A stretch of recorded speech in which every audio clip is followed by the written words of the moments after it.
Hello everybody, welcome to our channel PCS web. जैसा कि मैंने बताया था कि आने वाले जो भी एग्ज़ाम हैं पीसीएस मतलब पब्लिक सर्विस कमीशन के जो भी एग्ज़ाम हम लोग सेवाएं के जो भी एग्ज़ाम आने वाले हैं उसके लिए तो इम्पोर्टेंट है ही। इसके अलावा एसएससी या रेलवे के आने वाले एग्ज़ामों के लिए भी बहुत इम्पोर्टेंट है। तो यहाँ पर मैंने लिख रखा है पंचायती समिति, जो कि सारे एग्ज़ामों में पूछे जाते हैं। तो स्पेशली इस बैच को लॉन्च किया गया है पीसीएस से संबंधित डाटा, जो गरीब बच्चे हैं उनके हेल्प के लिए मैंने ये चैनल शुरू किया है। जो पढ़ पाने में असक्षम होते हैं, बड़े बड़े इंस्टीट्यूट नहीं ज्वाइन कर पाते हैं, वो सारा डाटा यहीं पर अवेलेबल कराया जाएगा। ठीक है, तो आइए देखिए। फिलहाल अभी शॉर्ट्स वीडियो मैंने छोटे छोटे वीडियो बना कर रखा है अभी फिलहाल पंचायती समिति। तो इसको जानते हैं और सीखते हैं और याद रखते हैं ताकि लॉन्ग टाइम तक हम भूल नहीं पाए। ठीक है, तो पंचायती समिति और यहाँ पे लिखा है मैंने गठित वर्ष। ठीक है, तो यहाँ पे CH हनुमंता राव समिति है जो पंचायती समिति से संबंधित है। क्या नाम है? CH हनुमंता राव समिति। और यहाँ पे 1984 लिखा हुआ है।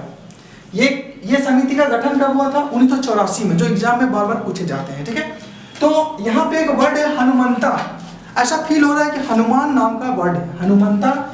इसमें हनुमान जी का वर्ड बाहर निकलकर सामने आ रहा है। और जब हनुमान जी जब श्रीलंका गए थे तो वो 84 योजन उड़ करके गए थे। कहते गए थे 84 योजन उड़ करके गए थे। ठीक है ना, तो हनुमान वर्ड से याद रखिएगा 84, तो 1984 इस तरह से रिलेट करेंगे और अच्छे से याद करेंगे। ठीक है, तो हनुमान जी श्रीलंका कैसे गए थे? 84 योजन उड़ करके गए थे। तो हनुमंता राव जैसे ही यहाँ मतलब वर्ड आएगा तो हमको याद रखना है कि 84 तो पक्का कंफर्म है, तो 1984 याद करेंगे। ठीक है, दूसरा यहाँ पे GVK राव समिति जो 1985 में गठन हुआ था। ठीक है, तो यहाँ पे देखिए, यहाँ पे एक वर्ड है GVK राव। ठीक है, तो लग रहा है GVK राव, तो यहाँ पे राव जी को बोल रहे हैं हम। यहाँ पे राव जी एक ऐसे इंसान जो सभी चीज को पचा लेते हैं। पचाने से याद रखिएगा 85 याद रखिएगा। इस तरह से हम लोग लॉन्ग टाइम तक याद रख पाएंगे। राव जी क्या करते हैं? पचा लेते हैं 85। हनुमंता राव का जब भी बात आएगा तो हनुमंता से याद रखिएगा कि 84 योजन उड़ करके गए थे श्रीलंका।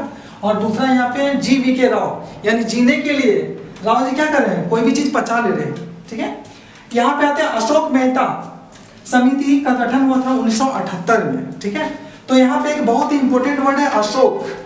ठीक है, तो अशोक जैसा कि हम जानते हैं हमारे इतिहास में अशोक सम्राट थे, चक्रवर्ती सम्राट थे अशोक। ठीक है, तो अशोक जो है सभी लोग अशोक नहीं बन पाते हैं।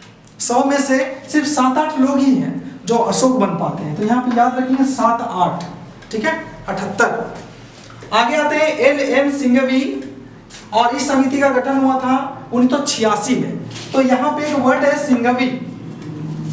जब पता है किसी इंसान का जब सींग निकल आता है ना, मतलब वो लड़ने वाले जब प्रवृत्ति के बन जाते हैं तो उसका सींग निकल आता है। और सिंघवी जो वर्ड है जिसका सिंग निकल गया उसके पास हम लोग जाना नहीं चाहते हैं, छी बोलते हैं। ठीक है, क्या बोलते हैं? छी बोलते हैं, मतलब 86 याद रखेंगे। ठीक है, सिंघवी 86। आगे आते हैं यहाँ पे बलवंत राय मेहता समिति का गठन हुआ था 1957। तो आपको बता दें यहाँ पे एक वर्ड है बलवंत। तो जो बलवान है वो हमेशा आपको सता ही देंगे, क्योंकि कमजोर को बलवान लोग सताते हैं। सताने से याद रखिएगा 57। तो हमने इसमें एक वर्ड कॉमन निकाला है जो आपको याद रखने में बहुत हेल्पफुल साबित हो सकता है। हनुमंता का जब भी बात करेंगे तो वो याद रखिएगा 84 योजन उड़ करके गए थे श्रीलंका। ठीक है, दूसरा वर्ड है यहाँ पे GVK राव। जीने के लिए राव जी क्या कर रहे हैं? यहाँ पे कोई भी चीज को पचा ले रहे, 85 याद रखेंगे। दूसरा है अशोक मेहता। तो अशोक जो होते हैं वो सब लोग नहीं बन पाते हैं, 7-8 लोग ही बन पाते हैं, याद रखेंगे। और LM सिंघवी 86, जिसके सींग निकल आते हैं और जिसका प्रवृत्ति लड़ने लायक हो जाता है, उसके पास हम लोग नहीं जाते हैं। और उसके लिए हमें क्या होता है? छी, वैसे इंसान के पास हम लोग नहीं जाएंगे। तो 86 याद रखेंगे। ठीक है, यहाँ पे बलवंत राय मेहता, तो जो बलवान है वो आपको सताएंगे ही, तो 57 याद रखेंगे। चलिए ठीक है, आगे बढ़ते हैं फिर से।